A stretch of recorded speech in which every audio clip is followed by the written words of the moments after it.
Kalau Anda menghadapi masalah, apapun itu, seberat apapun, cepat katakan, jangan pakai jeda. Pasti selesai. Nggak ada yang nggak ada solusinya. Insya Allah selesai. Katakan dulu. Ya. Bahkan nanti banyak ditemukan di Quran itu pakai kul, katakan. Jadi kalau hati kita masih ragu, belum keluar, keluarkan dengan lisan, katakan dengan lisan. Pasti selesai, pasti bisa. Saya bisa. Ya. Itu kita punya ayatnya, yang praktekkan orang Jepang.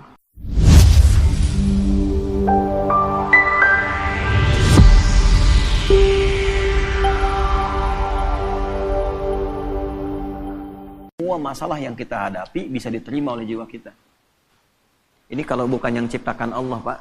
Konslet diri kita ini. Dispenser pencet terus, pencet, mati, hilang panasnya itu.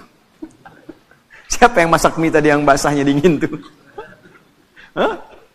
Coba terus, mesin mobil digeber terus, geber, rusak. Ini kalau bukan Allah yang ciptakan, nggak bisa nampung masalah banyak ini.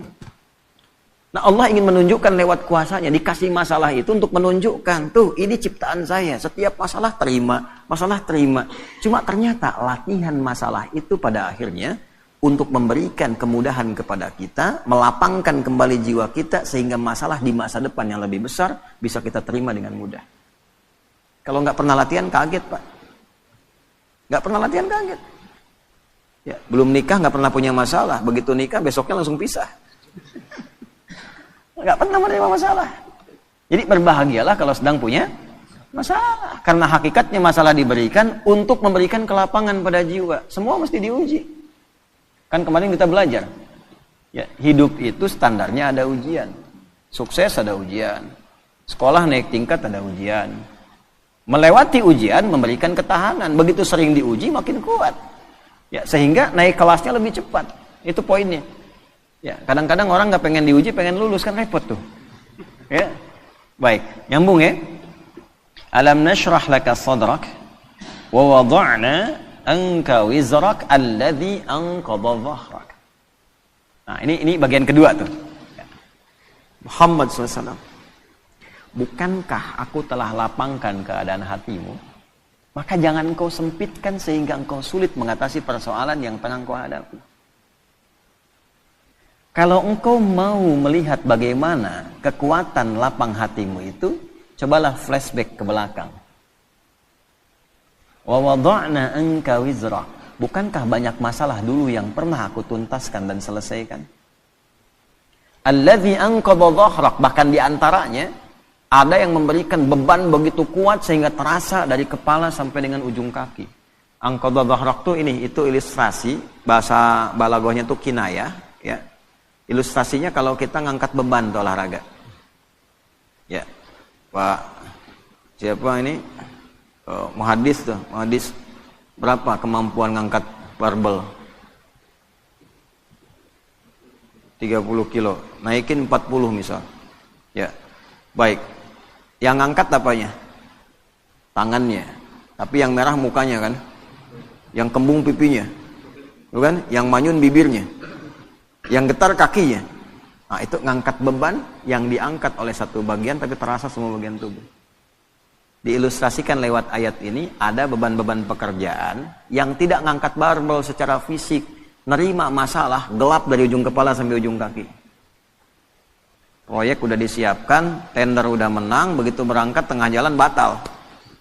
Gelap tuh. Ya, ujung kepala sampai ujung kaki itu gelap. Ya, diilustrasikan di surat Ad-Duha, wal-laili idza saja, seperti berada di kegelapan malam. Gelap siang, jalan sempoyongan. Kan? Kasih makan yang enak, enggak ada rasa. Seakan-akan gelap tuh, ujung kepala sampai ujung kaki. Ya.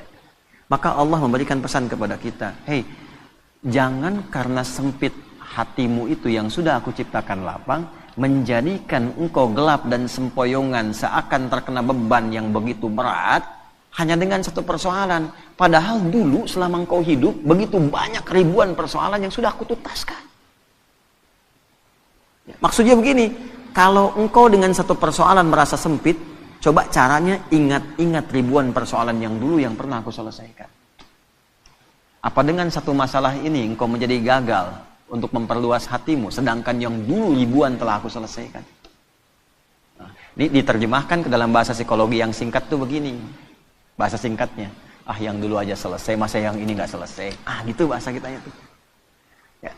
Jadi kalau kita dihadapkan pada persoalan, seberat apapun, lapangkan hati kita. Teknisnya bagaimana? Teknisnya yang dulu aja selesai. Insya Allah yang ini pun selesai. Kalimat itu ketika keluar dari dalam lisan kita, dari kedalaman jiwa kita, setidaknya secara psikologi akan memberikan kelapangan kepada jiwa.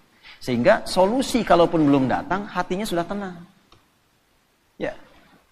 Nah, kalau itu nggak muncul, kepanikan itu lebih dahsyat. Kepanikan yang ditunggangi oleh setan itu musibah yang mencelakakan. Jelas ya? Nah, ini bagian pertama tuh. Nah, lalu belum berhenti sampai di sini. Wa rafa'na laka. Nah, ini yang hebat nih. Kamu dengan satu masalah ini seakan-akan semua hilang kamu dapatkan.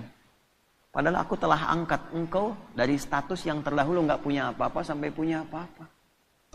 Rumah mewah, kendaraan bagus, aset banyak, tabungan masih 10 miliar. Proyek gagal 50 miliar, langsung nangis seakan-akan gak kenal Allah. Kenapa saya ya Allah yang harus begitu? Kamu gak ingat dulu gak punya apa-apa? Aku angkat. Ya, pakaian kamu bagus. Mobil kamu gonta-ganti. Sampai sekarang yang ganti belum dipakai ke masjid. Gak tahu. Rumah yang luas itu belum pernah dipakai sholat sebagian-bagian rumahnya. Ya. Baju yang di lemari itu ada yang belum pernah dipakai ibadah. Tabungan juga belum tentu kamu bawa sampai dengan meninggal.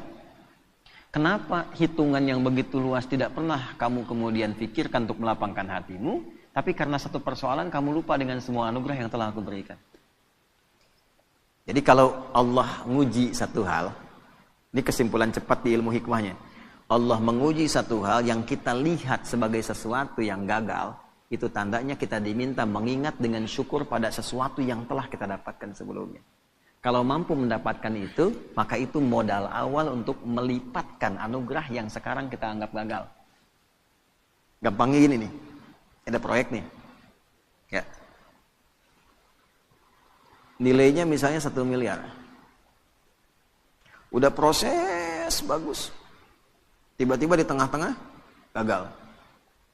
Padahal tendernya dapat, kemudian juga penawarannya bagus, disetujui. Begitu kita mau dapatkan, gagal. Maka ayat ini mengajarkan, jangan cepat simpulkan yang salah dulu.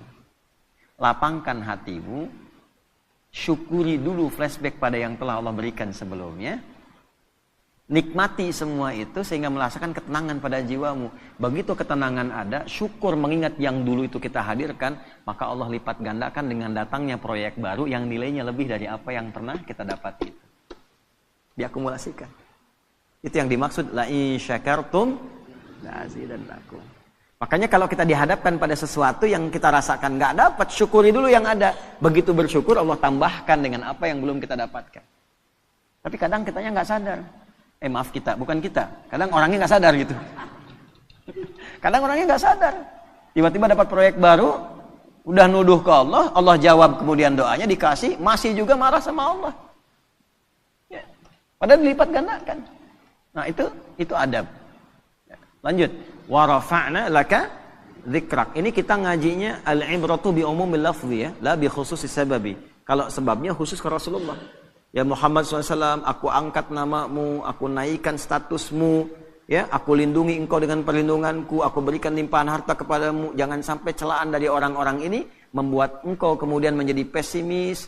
Ya, tidak semangat dalam berdakwah, sementara engkau lupa dengan anugerah yang telah aku berikan kepadamu yang sangat melimpah. Ya, jelas ya? Nah, ini ayat move on dari persoalan. Ya, Faiz lamaran misalnya, tiba-tiba tenda sudah siap, gitu kan? Mahar sudah siap, undangan sudah siap, calon belum siap. Tengah-tengah misalnya kena tipes tuh calon. Ya. Yang perhatian orang lain, Faiz lagi tugas, kena sama orang misalnya, tengah-tengah. Ya, move on. Move on. Wa rafa'na laka dzikrak. Aku telah angkat engkau dengan status yang lain. Ibumu ada, saudarimu ada, kerabatmu ada. Apakah tidak ada calon yang lain yang kau bisa dapatkan? Cari. Begitu kemudian kita syukuri dengan nikmat itu, Allah datangkan dengan kualifikasi yang lebih baik. Ya minimal sebelum kiamat kurang 2 hari lah ya. Menikah tuh. Terus lanjutkan. Nah ini bagus ngaji secara psikologi nih. Kalau dibahas di jurusan psikologi ini luar biasa. Bagaimana cara menguatkan pada jiwa supaya persoalan itu mudah kita terima dan suasana hati menjadi lapang. Selain mengingat kenikmatan yang telah Allah berikan, berupaya meyakinkan diri bahwa persoalan itu ya kita bisa terima dengan baik, maka turun ayat keduanya. Lanjutkan. Ya.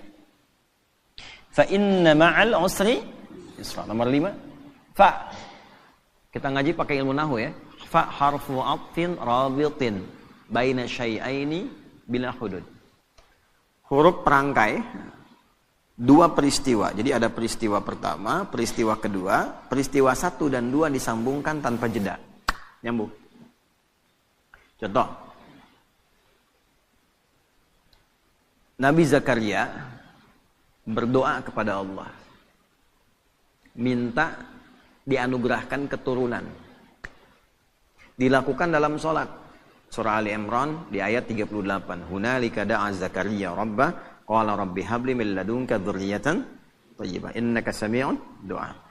Itu masih berdiri doanya. Jadi sholat berdiri minta sama Allah, ya Allah, orang-orang memvonis aku nggak akan punya keturunan. Secara medis istriku divonis monopus dan mandul. Kata orang nggak mungkin. Karena makhluk memvonis tidak mungkin, aku serahkan kepadamu yang semuanya menjadi mungkin. Engkau pemberi tanpa batas, namanya Wahhab. Nah ini adab dalam Quran, kalau ada orang memvonis, ini nggak mungkin, ini nggak bisa, itu tanda dari Allah. Tinggalkan opini manusia, karena Allah memberikan tanda untuk langsung minta kepadanya, dan Allah ingin mengabulkan tanpa campur tangan makhluk. Itu cara bacanya begitu. Begitu selesai kemudian berdoa, belum selesai sholatnya. Jadi baru tlak doanya selesai, pakai fa ayat 39-nya di Quran surah 3. Fanadathul malaikatu wa huwa qa'imun yusalli fil mihrab annallaha yubashshiruka bi Yahya. Malaikat langsung turun seketika doa selesai, malaikat turun langsung mengabari. Kamu dapat kabar gembira, doamu dijawab oleh Allah, engkau akan punya anak, bahkan Allah yang memberikan langsung namanya Yahya. Ya, artinya hidup. Kata orang mustahil. Dari rahim seorang perempuan yang divonis monopus dan mandul, lahir bayi yang hidup. Kata Allah tidak ada yang mustahil. Jadi dan hidup dia. Namanya Yahya. Nah, jelas? Terjadinya kapan? Qaimun yusalli fil mihrab. Masih berdiri dalam sholat, belum selesai sholatnya. Jadi antara doa dengan jawaban pakai fa artinya cepat tanpa jeda. Terapkan metode ini, pemahaman ini kepada ayat dimaksud, ayat yang kelima. Fa inna ma'al usri yusra. Kalau sedang punya masalah, sedang dialami, ingin melapangkan hati, cepat, jangan pakai jeda. Inna ma'al usri yusra. Seringkali kita baca terjemah, tapi tidak dialihkan ke bahasa psikologi. Sungguh, di dalam kesulitan itu ada bahasa gampangnya begini, pasti selesai. Gitu. Ya, setiap masalah ada solusinya, bahasa gampangnya pasti selesai. Kalau Anda menghadapi masalah, apapun itu, seberat apapun, cepat katakan, jangan pakai jeda. Pasti selesai. Nggak ada yang nggak ada solusinya. Insya Allah selesai. Katakan dulu. Ya. Bahkan nanti banyak ditemukan di Quran itu pakai kul, katakan. Jadi kalau hati kita masih ragu, belum keluar, keluarkan dengan lisan, katakan dengan lisan. Pasti selesai, pasti bisa. Saya bisa. Itu kita punya ayatnya, yang praktekkan orang Jepang, orang Korea. Dulu tahun 96-97 itu ada acara di TPI, ya Benteng Takeshi namanya, ya Benteng Takeshi itu yang pakai tank tembak-tembakan itu. Begitu mau menaklukkan bentengnya itu, kan langsung itu pemandunya mengatakan, kamu bisa, kamu bisa, kamu bisa. Dipakai itu tuh. Ya. Lalu Korea melihat anak-anak TK di Korea itu disandingkan dengan kemajuan Jepang, dibawa ke suasana penjajahannya, dibawa di dunia edukasi, diambil di dunia positif. Jadi begitu masuk, sebelum masuk kelas harus mengalahkan Jepang. Kita bisa, kita bisa. Akhirnya sampai sekarang terjadi. Ya, Jepang bikin Honda, ya Korea bikin Hyundai. Hyundai bacanya Hyundai. Kemudian sana masuk Piala Dunia, ini pun mesti masuk Piala Dunia. Sekarang kita impor pelatihnya gitu kan. Maju sekarang. Itu cuma satu kalimat, cuma satu ayat di Quran, inna ma'al usri. Pasti bisa. Coba bawa tuh di dunia olahraga, pasti bisa. Ya.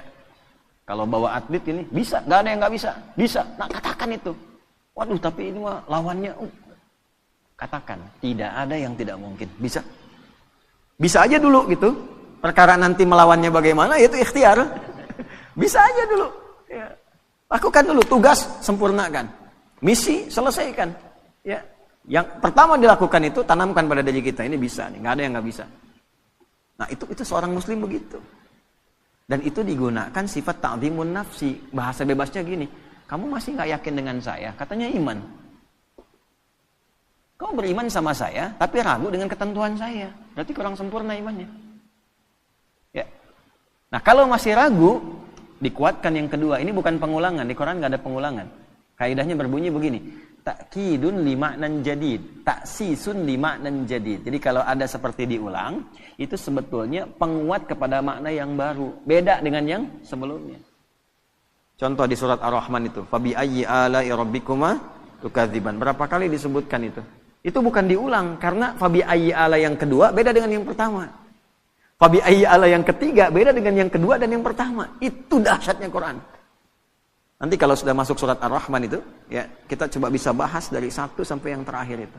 Itu antara 1, kedua, ketiga sampai ke terakhir beda semua. Ya. Nah, ini yang kedua seakan-akan kita menemukannya seperti pengulangan. 1, fa inna ma'al usri yusra. 2, inna ma'al usri yusra. Bagaimana menerjemahkannya? Ya, katakan pada dirimu, masalah ini pasti selesai. Tidak ada masalah yang tidak ada solusinya. Kalau kamu belum yakin juga, nah, tegaskan pada jiwamu, pasti selesai. Gitu. Jelas? Tidak. Kalau belum yakin juga, tegaskan pada jiwamu. Innama, pakai taukid lagi. Ya, gini, pakai ilmu alatnya. Alatnya namanya di i'rab. Inna harfu nasbin wa taukidin tansibul isma wa tarfa'ul khabara mabniyun 'alal fathi la mahalla lahu minal i'rabi. Ya, paham? Tidak. Inna harfu nasbin wa taukidin, huruf nasab. Apa itu nasab? Kalau belajarnya di nahwu sampai di harokat saja. Huruf yang menjadikan kalimat itu berharokat fathah. Kalau jamak pakai kasrah. Kalau kita ngajinya pakai balaghah, nasab itu ungkapan menanamkan sesuatu dengan kuat tanpa goyah. Nasabar rajulu asahu fil ardi, seseorang menancapkan tongkat di bumi, di tanah, tidak goyah, kuat. Kalau ada kalimat pakai inna di depannya, artinya tancapkan informasi itu dalam hati, jangan pernah ragu. Fa inna ma'al usri yusra, cepat tancapkan dalam hatimu, pasti selesai. Pasti selesai. Tapi ya Allah, kapan selesainya? Tancapkan di hatimu. Yang kedua muncul. Pakai taukid. Kan sudah aku tegaskan. Tancapkan di hatimu. Jangan berikan celah ragu. Nah, itu maksudnya yang kedua itu. Kadang kan masih ada begitu. Ya. Udah berangkat. Siap, laksanakan. Tapi bagaimana Pak keadaannya? Masih nanya aja berangkat. Nah, kalau kita pakai rumus di depan, pakai na, dibalik lagi. Kamu masih nggak percaya dengan keagunganku? Iman kita disoal di situ. Jadi kalau pakai bahasa tingkat tinggi jadi begini. Kamu masih beriman nggak sama aku? Gitu kan? Kan bahasa kita kadang-kadang begitu. Kamu percaya nggak sama saya? Nah, itu digunakan oleh Al-Quran, logika itu untuk ditarik, untuk meyakinkan jiwa kita. Ya, nah, jelas sampai sini? Nah, jadi setiap ada masalah, apapun itu, yang pertama optimis. Ini bisa dilakukan. Ini selesai. Ini ada solusinya. Jelas? Kalau sampai sini, hanya jadi optimisme pribadi. Solusi belum tentu datang. Cuman sampai ke ketenangan. Karena itulah Allah sempurnakan ayatnya. Fa'idha faraghta. Nah, pakai fa lagi, kita pakai ilmu yang tadi. Walaupun hati sudah tenang, tidak menghilangkan ikhtiar kita untuk menyelesaikan persoalan. Kalau sudah tenang, cepat selesaikan dengan ikhtiar. Jangan ditunggu. Alhamdulillah ya Allah, saya sudah tenang. Terima kasih ya Allah. Kini giliran mau menyelesaikannya. Oh tidak. Allah menuntun kita. Kita yang ikhtiar. Pakai ilmunya. Pakai tenaganya. Ya. Baik. Lamaran nih. Mus'ab, udah kemarin ya. Syafiq belum ngomong. Oh. Lamaran, baru nawarkan ditolak sama anaknya kan, baru ngasih tahu tuh. Tanamkan, pakai ilmunya, ada solusinya. Akan selalu ada jalan keluar. Tenang dulu, ya. Begitu sudah tenang, fa idza faragta fansab. Atur strategi kata Allah. Faragta itu ya selesaikan sampai tuntas, sampai plong. Enggak masuk lewat jalan yang ini, bapaknya kan belum tentu juga nolak. Ya. Ilahi lastulil firdausi ahla wala aqwa 'alan naril jahimi. Fahab li taubatan waghfir dzunubi fa innaka ghafirudz dzambil azimi. Duhai ayah. Gitu kan? Memang aku tidak seideal seperti yang mungkin diharapkan di keluarga ini, bagaikan surga firdaus yang didambakan. Tapi perasaanku pada putri Bapak sangat begitu dalam sehingga kalaupun terpisah tidak memberikan perhatian seperti berada dalam neraka jahanam. Fahabli taubatan waghfir dzunubi. Aku menyadari aku punya kekurangan, tapi aku akan tunjukkan bisa menutup itu dengan kehadiran putri Bapak. Mohon dimaklumi, mohon toleransi. Fa innaka ghafirudz dzambil azimi. Karena saya yakin Bapak itu pribadi yang penuh kasih dan perhatian. Jadi itu. Ya. Jadi maksudnya apa? Ini kan cuma contoh aja. Anak-anak muda kan banyak di sini. Ya, itu saya kasih ilmu itu dipraktekkan jadi tuh. Ada yang ditolak anaknya 3 kali, bapaknya datengin tuh, ya, jadi, ya, dalam beberapa hal gitu ya, beberapa kondisi. Nah, saya mau kembalikan pada satu sisi dan hikmah akan datang setelah itu. Kalau ada pekerjaan apapun, tugas di kantor, apapun itu, optimis dulu.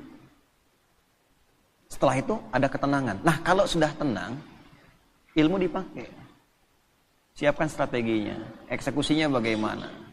Nanti kalau kita masuk ke manajemennya itu ada di Al-Baqarah ayat 214 untuk manajemen persoalannya. Solusinya di Ali Imran ayat 142. Ini bukan ilmu takatik ya. Di Quran itu nanti ada numerik tentang keistimewaan angka-angka. Problem 214, Quran surah 2. Ayatnya 214 itu posisinya kanan bawah. 214. Begitu diberi solusi, pindah ke surah 3. Naik ke atas, paling kiri sebelah atas. Jadi dari bawah dipindah ke atas. Terus problemnya dipindahkan ke belakang. 142. Quran surah 2 ayatnya 214. Begitu naik ke atas, kiri atas, naik dari bawah ke atas, 2-nya dipindah. Jadi yang 2 itu yang persoalan dipindahkan ke akhir. Jadi ayat 142. Pembukanya sama. Am hasibtum an tadkhulul jannata. Di Al-Baqarah 214 am hasibtum an tadkhulul jannata. Di Ali Imran 142 am hasibtum an tadkhulul jannata.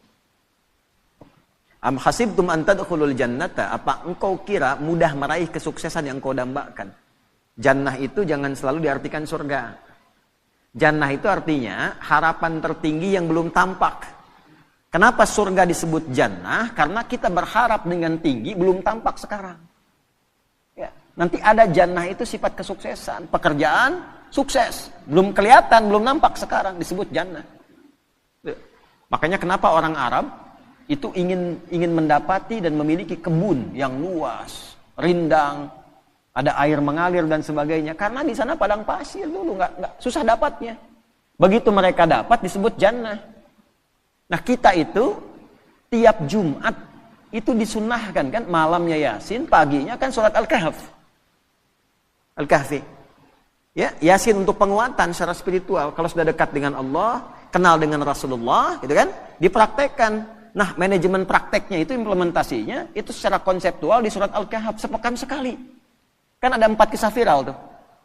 Tentang pemuda yang konsisten. Yuk, mumpung masih muda harus punya visi. Visi membangun, visi penguatan, visi mencerahkan, visi konsisten pada kebenaran, kan? Setelah itu kisah apa? 2 orang sahabat. Kan 4 kisah tuh. 1 Ashabul Kahf yang para pemuda itu, ya. Yang kedua 2 orang sahabat yang sedang dialog, yang satu kaya, yang satu sahabatnya orang biasa. Ya. Baca ayatnya ya, angkat tangan. Coba kita tes anak-anak muda nih. Coba baca. Jannatain. Wadrib lahum mathalar rajulaini. Muhammad kasih contoh tentang kisah dua orang viral. Ya, yang salah satunya sukses dan kaya. Kekayaannya digambarkan dengan kata jannah. Jadi kita kerja, pengen punya aset, pengen punya omset yang tinggi, belum dapat. Nah itu jannahnya dunia. Belum tampak. Di akhirat disebut surga, itu jannahnya kita belum tampak sekarang. Sekarang ayatnya dipakai. Am hasibtum an tadkhulul jannah. Apa kamu duga kamu akan sukses dunia akhirat? Bisnis kamu sukses, pelajaran kamu sukses, keluarga kamu sukses, di akhirat kamu sukses dapat surga. Walamma ya'tikum mathalul ladzina khalau min qablikum, sementara engkau belum diuji untuk mendapatkan kesuksesan itu. Jadi hukum kesuksesan itu harus melewati tangga ujian. Antum kesini kan diuji dulu. Berangkat lewatin macet gitu kan. Setelah itu jalannya berkelok dan sebagainya. Tiba-tiba begitu sampai kan lihat gedung cerah lagi. Harapan tinggi nih. Ya kan? Istirahat nyaman, diuji dengan sahur. Apa tuh? Uji dulu tuh. Dapat nggak? Hidup tuh begitu. Anak mau ke SMP kan diuji dulu di SD. Ya kan? Dan ujian itu harus masuk sistem. Nggak masuk sistem nggak bisa diuji. Allah bikin sistem. Nggak pernah ngikut sistemnya Allah, pengen diuji. Sholat nggak pernah. Baca Quran nggak pernah. Ngaji nggak pernah, tiba-tiba punya masalah, datang lagi diuji nih. Nggak pernah sekolah ikut ujian. Gitu kan? Nah, balik nih ke yang tadi itu ya. Nah, sementara engkau belum diuji. Jadi ini secara fikihnya kita ambil gini kesimpulannya. Jadi sebetulnya kalau kita mendapatkan ujian itu hasil doa kita. Misal, ya Allah, saya pengen lulus nih ke satu kampus A. Dikirim tuh ujian. Menghafal, belajar, ini diuji dan sebagainya. Itu diturunkan sifat itu untuk mengabulkan permintaan kita. Sama di pekerjaan juga begitu. Ya Allah, saya pengen berkah, dikirimkan nih. Ini ujiannya begini. Nah, sifatnya sesuai kemampuan. La yukallifullahu nafsan illa masathumul ba'sa, yang kecil. Kalau harapan kecil, ujian kecil. Nggak mungkin antum punya cita-cita kecil, ujian besar, itu nggak mungkin. Pasti kecil. Dharra, menengah. Anda punya kalkulasi proyeknya untuk 50 miliar, tahap menengah, ya ujiannya pun akan menengah. Wah, sudah naik nih 100 miliar. Wazulzilu, sudah makin naik lagi. Jadi Allah menyeimbangkan dengan kadar harapan dan cita-cita kita. Artinya, kalau diuji dengan sesuatu yang berat sampai menggoncang kepada hati, tandanya Allah ingin melimpahkan anugerah yang berlipat dari sebelum-sebelumnya. Ya. Diuji masalah rumah tangga sampai menggoncang dan sebagainya. Artinya kalau kita lulus tuh, insya Allah di dalamnya ada kenikmatan yang lebih besar yang tidak ada sebelumnya. Gitu. Demikian di pekerjaan, demikian di ilmu dan sebagainya. Cara menyelesaikannya bagaimana? Fa'idha faraghta, tenangkan dulu hati, lalu bikin strategi. Strateginya pindah ke Ali Imran. Ayat 142. Sebelum pindah di ujung Al-Baqarah ayat 214, itu kalimatnya begini.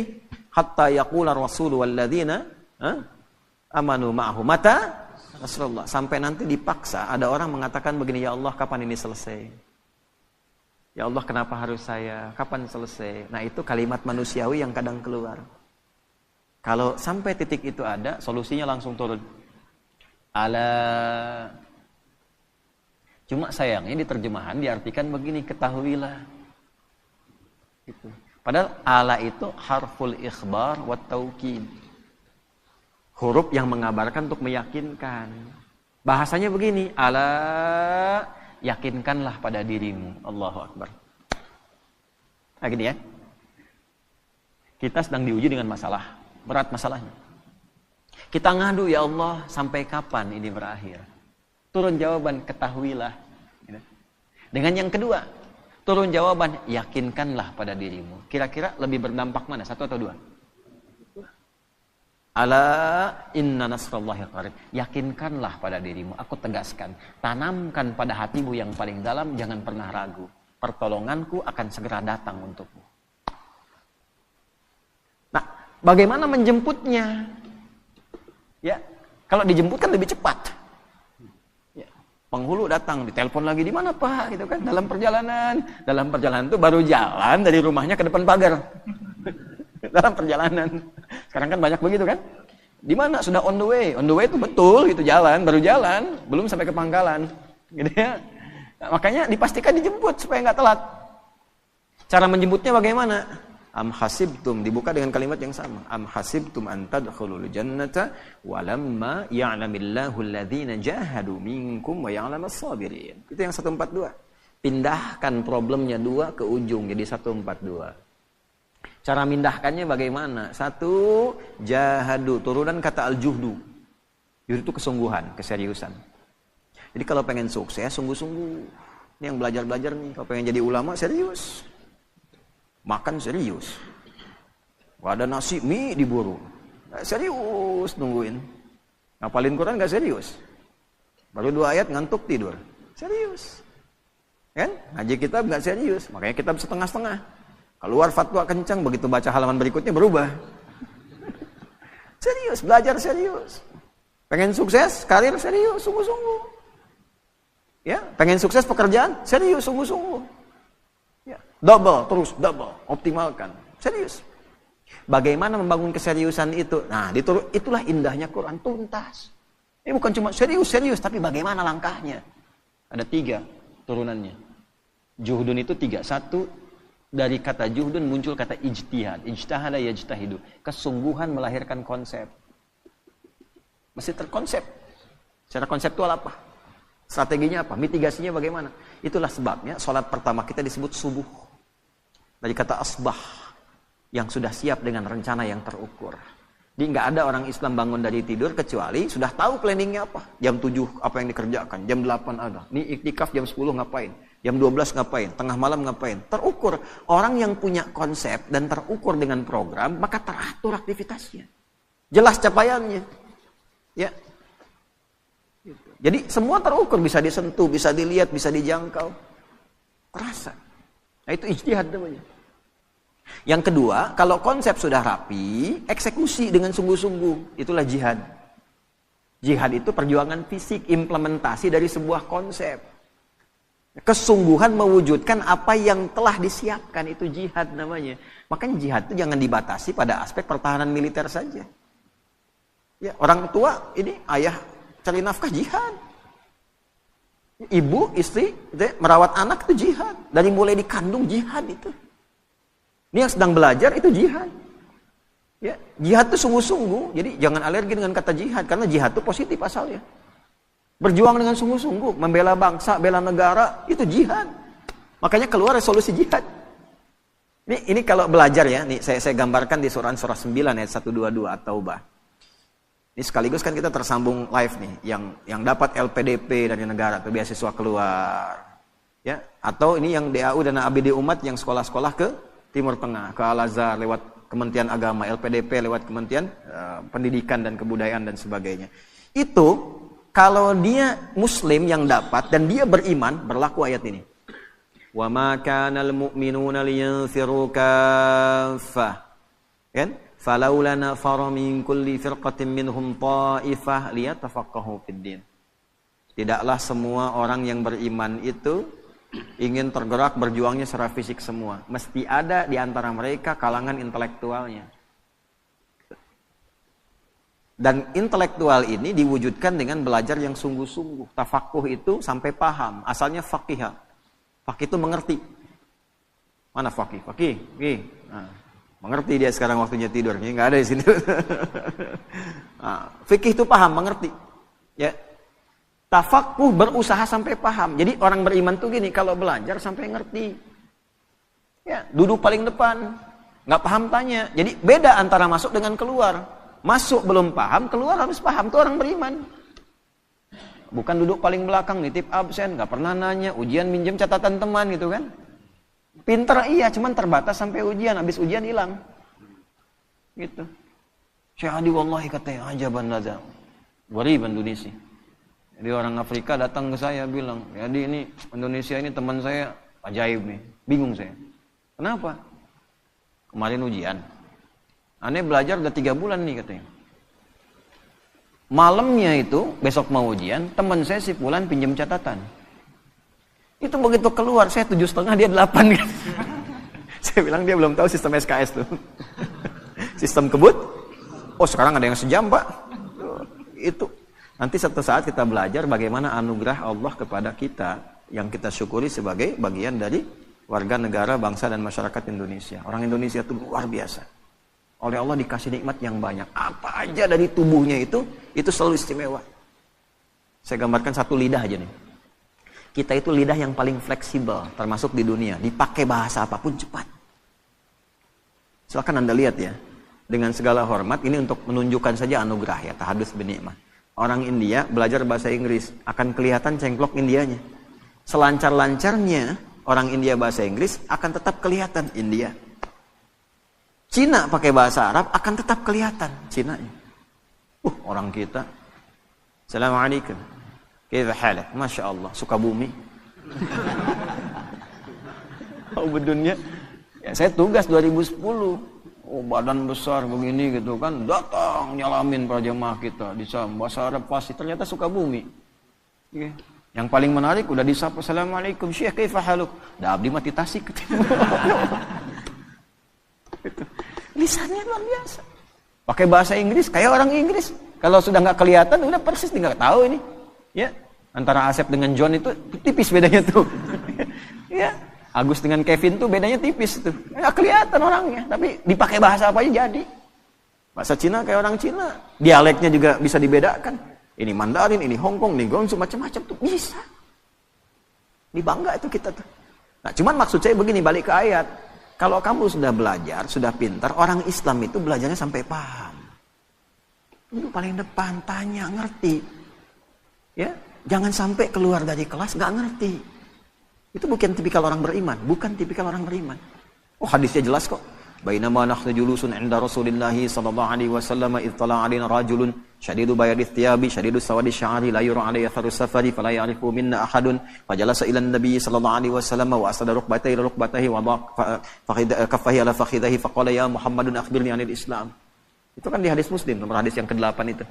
Ya, malaikat tuh ngajarin sampai nyontoin nyamar gimana cara belajar yang betul. Datang tiba-tiba dengan pakaian yang bersih. Mau belajar pakaian bersih. Kalau lusuh tuh udah pasti berpengaruh pada cara menangkap pelajaran. Udah nggak mandi, pakaian seadanya. Tuh, pasti nangkap ilmunya pun seadanya. Sampai di hadisnya detil sekali. Rambutnya tersisir rapi. Tidak kelihatan bekas mampir. Sehingga energinya fokus belajar. Wah, ini mau datang ke kampus, mampir dulu mie ayam, depannya soto, depannya lagi bubur gitu kan. Energi tinggal sedikit lagi. Begitu nyampe ke kelas, habis tuh. Ya, duduklah paling belakang, nyandar. Bahkan ada yang dicukur sebagian. Ya. Setelah itu apa? Duduk paling depan. Duduk paling depan, sampai dekat dengan guru. Sehingga apa? Kalau mic kayak tadi dengung dan sebagainya, nggak jelas, di depan jelas. Yang kedua, nggak bisa buka status, pasang status susah depan ustadz. Mau ngantuk tahan-tahan, belakang bisa senderan. Ya, terus ada cover lagi kan kadang-kadang. Depan nggak bisa. Memaksa diri kita tuh, nyatet, dengarkan. Paling depan. Nah, kalau sudah paham, waliyundziru qaumahum, pulang bangun negerimu, itulah hebatnya Islam. Yang nonton-nonton nih diaspora nih, pulang. Ya. Jangan andalkan pemerintah, anggaran sekian, tapi bagaimana kami? Orang beriman itu ciptakan kondisinya. Kamu yang kreatif, jangan selalu harus difasilitasi. Untuk apa jauh-jauh sekolah kalau nggak bisa bikin sesuatu? Sifat Quran pulang dan detil kalimatnya. Waliyundziru qaumahum, pulang bangun desamu. Ini orang mana? Tangerang. Orang mana? Medan. Pulang ke Medan. Medannya di mana? Di Medannya tuh. Ya. Benar tuh. Ya. Mana Semarang? Udah boleh lali gitu kan? Enggak apa-apa, bagus. Semarang, di Klaten kan, dari Semarang 2 jam lagi, kan enggak apa-apa. Medan di mana? Medannya pulang ke Medan. Medan ke Medan, Tangerang pulang ke Tangerang, Garut pulang ke Garut. Ya, pulang ke masing-masing. Nanti di masing-masing itu bangun desanya masing-masing dengan kepakarannya. Insinyur apa? Daerahnya apa? Hebatnya itu mitigasi. Sebelum berangkat, oh saya dari Goa nih. Misal Sulawesi. Daerah saya butuh ini, dapatlah beasiswa. Berangkat dia ke situ sesuai jurusan, pulang bangun desanya. Kalau semua pelajar begini di negeri kita, maju Indonesia itu. Dan itu sifat iman di dalamnya. Orang beriman itu begitu. Jadi cinta kepada negara, cinta negeri itu tidak hanya diwujudkan dengan kata-kata, ditunjukkan. Kamu pelajar begini mencintai negerimu. Kamu pengusaha begini mencintai negerimu.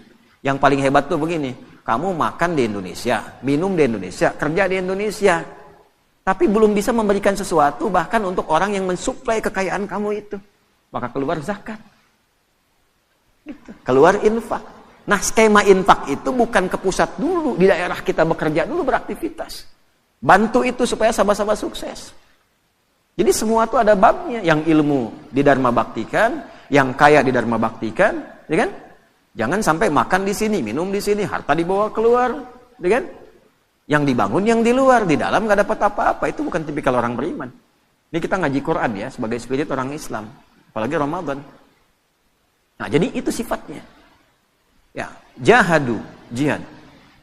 Termasuk di bidang militer, negara kita butuh, hadir kita. Niatnya apa? Membuktikan keimanan kita. Makanya nggak bisa dipisahkan tuh antara sifat-sifat spiritual ya dengan sifat-sifat pengabdian sosial.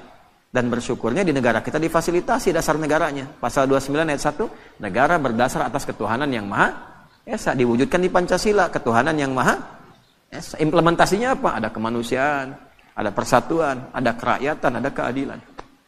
Tapi tidak mungkin terwujud kalau tidak ada ketuhanan. Nah, orang Islam memahami itu bagaimana? Di semua bidangnya. Kalau pelajar berketuhanan, belajar yang benar, pulang, bangun negeri. Ya. Bisnis, sukses, pulang, bangun. Kepakarannya Dharma Baktikan. Tanya apa yang bisa saya berikan. Itu poinnya. Jelas? Nah, tidak salah kalau mau di luar cari pengalaman, silahkan.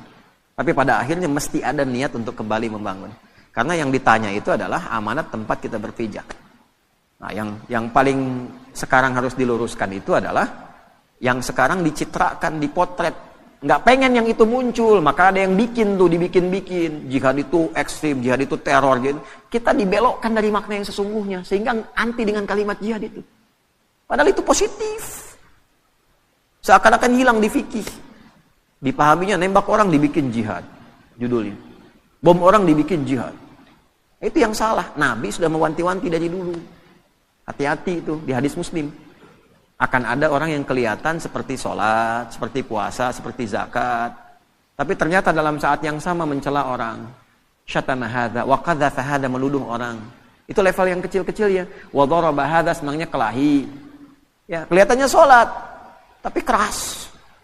Kerasnya itu tidak pada tempatnya. Kelahi, caci maki, ya. Puncaknya apa? Wasafaka dama hadza, menumpahkan darah dan membawa nilai agama di dalamnya. Tembak orang, Allahu Akbar, bom orang, Allahu Akbar. Itu Nabi sudah bilang 15 abad yang lalu. Ya, hati-hati kata Nabi itu, hati-hati. Orang yang seperti itu nanti perbuatan buruknya akan menghilangkan amal baiknya. Sholat nih, setelah sholat mencaci, nggak tanggung yang dicaci imamnya misalnya. Ya, misal saja, misal. Itu pahala sholatnya langsung ditransfer ke imamnya, selesai. Kalau habis gak punya lagi modal baik, maka keburukan si imam yang jelek misalnya itu ditimpakan kepada orang bicara tadi. Fatuli hafin nar, dilemparkan ke neraka tuh. Ya, makanya waktu kejadian bom Jalan Tamrin itu, wah meledak tuh. Tuh, saya dapat pertanyaan, Ustaz, apakah bom di Jalan Tamrin termasuk jihad fisabilillah? Bilang, Mas, sependek pengetahuan saya, jihad fisabilillah itu jihad di jalan Allah, bukan di Jalan Tamrin.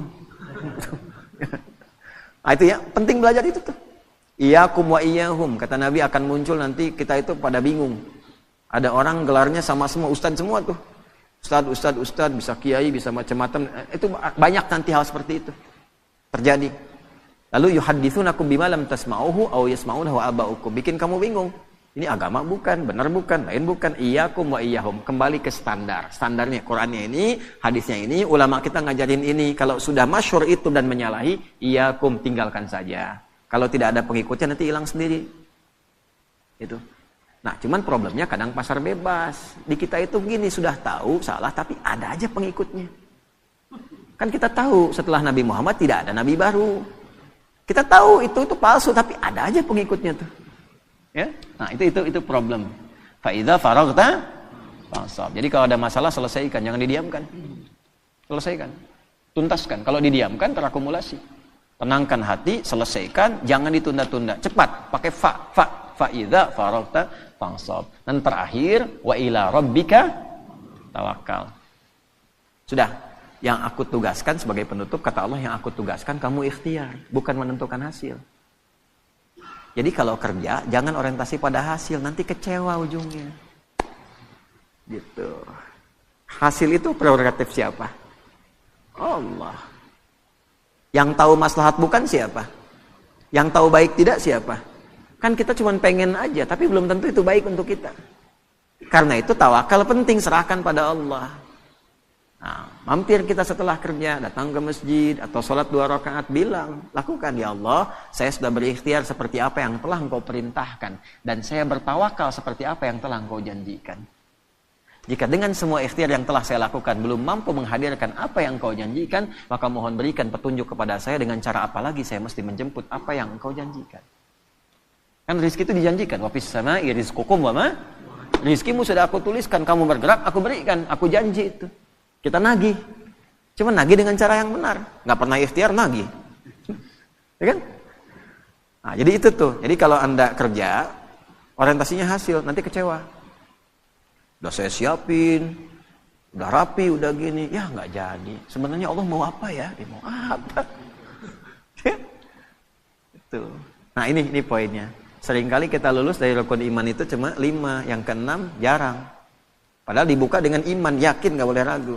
Ini tiangnya 6 nih, nanti ada barcode di setiap tiang, bisa di-scan. Ya, ini 6 nih menggambarkan rukun iman. Jadi kalau ke masjid harus hatam keimanan itu. Di luar menara 5 tingkat rukun Islam, nanti boleh ada tangganya. Di setiap tingkatan itu ada spot untuk istirahat, nanti barcode-nya di-scan. Di situ ada penjelasan. Iman pada Allah, malaikat, kitab, rasul, kiamat, yang ter-6 qada dan qadar. Hatam di Allah, hatam di malaikat, sampai hari kiamat kita yakin ada. Tapi begitu qada dan qadar, bicara takdir, seringkali gagal di situ. Ya, seringkali gagal di situ. Kenapa harus saya ya Allah? Kenapa harus begini ya Allah? Katanya iman. Jelas ya? Nah, itulah al-insyirah. Orang yang sudah bisa mengimplementasikan ini dalam kehidupan, maka hidupnya cenderung lebih lapang. Cenderung lebih tenang. Dan sebagai penutup, kadang-kadang ketenangan itu lebih mahal dibandingkan harta yang kita buru dan kita ingin dapatkan. Mas, ya. Pilih mana tuh? Kaya tapi gelisah atau miskin tapi tenang? Udah 2 aja, nggak usah cari yang lain. Saya tahu pengen kaya dan tenang. 2 tuh, kalau disuruh milih tuh. Ya kan tadi saya udah bilang cuma 2 pilihannya. Tapi kan manusia selalu mencari alternatif kan? Kan rumusnya gitu. Kalau terjebak dilema di antara 2 cinta, cari yang ketiga gitu kan? Ya. Artinya apa? Tenang itu penting. Karena itu sakinah didahulukan sebelum mawaddah. Ya. Wa ja'ala bainakum mawaddah. Tapi sakinah dulu, litaskunu ilaiha. Makanya singkatannya samara. Bukan masara. Ya kan? Samara, sakinah dulu, baru mawaddah. Dan mawaddah itu kan cinta kasih yang dibangun dengan kebutuhan-kebutuhan materi. Ya, di balik materi ada cinta. Istri cemberut, datang dengan materi, kasih gelang 2 kilo, sembuh lagi tuh. Itu materi itu. Ya, pulang bawa bunga, Pak Ahmad bawa bunga pulang tuh. Wah, berbunga-bunga hati. Ya kan? Apalagi dengan emas, beremas-emas tuh. Jadi materi itu membawa cinta, tapi sementara. Sementara. Ya, rahmat itu perhatian yang dalam. Tapi kenapa sakinah duluan? Harta kalau dikumpulkan, tapi tidak membawa ketenangan, hampa kehidupan rumah tangga. Betapa banyak orang kaya yang pisah. Betapa banyak yang kaya yang sengketa. Kenapa? Karena tidak ada ketenangan. Suami sibuk, istri sampai kurang perhatian. Istri sibuk, suami kurang perhatian. Padahal semua mencari, harapannya ingin kebahagiaan. Karena yang dicari, mawaddah dulu sebelum sakinah. Nah, sakinah itu ketenangan. Kita itu ngaji, kita sholat untuk tenang. Sebetulnya kalau orang sholat dapat modal itu. Tinggal nanti dimudahkan untuk mawaddah. Makanya orang kalau rajin sholatnya, rajin baca Qurannya, cenderung tenang keadaan hidupnya, damai.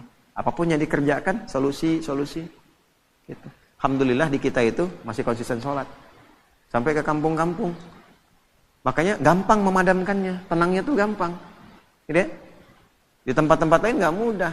Jepang agak susah sholat. Begitu banjir dikit, langsung bunuh diri tuh. Konslet dikit, bunuh diri tuh. Kita banjir berenang. Ya, konslet biasa aja gitu kan. Tungguin, sabar gitu kan. Padahal rekening listrik kalau telat bayar diputus gitu. Ya, maaf PLN ini kan live itu. Ya, contoh aja ya begitu. Alhamdulillah kita syukuri. Ya.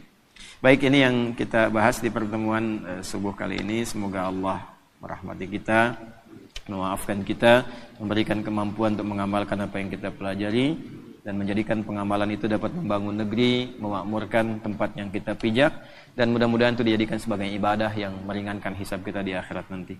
Allahumma taqabbal minna innaka antas sami'ul alim, tub 'alaina innaka antat tawwabur rahim. Allahumma rabbana atina fid dunya hasanah, fil akhirati hasanah wa qina adzabannar. Ati anfusana taqwaha wa zakkiha anta khairu man zakkaha anta waliyuha wa maulaha. Wa sallallahu ala sayyidina Muhammad wa ala alihi wa sahbihi ajma'in. Wa akhiru da'wana alhamdulillahi rabbil alamin. Sahabat sekalian, hidup ini memang tak lepas dari ujian, tapi ketenangan bukan datang dari hilangnya masalah. Ketenangan lahir ketika hati berserah kepada Allah, percaya bahwa setiap ujian membawa hikmah, dan setiap kesulitan selalu disertai jalan keluar. Mari kita belajar untuk lebih tenang, lebih lapang, dan lebih dekat dengan Allah di setiap langkah hidup kita. Semoga ceramah ini menjadi penyejuk hati dan penguat iman kita semua. Jangan lupa bagikan ilmu ini, agar semakin banyak yang merasakan ketenangan dalam setiap ujian hidupnya. Barakallahu fikum.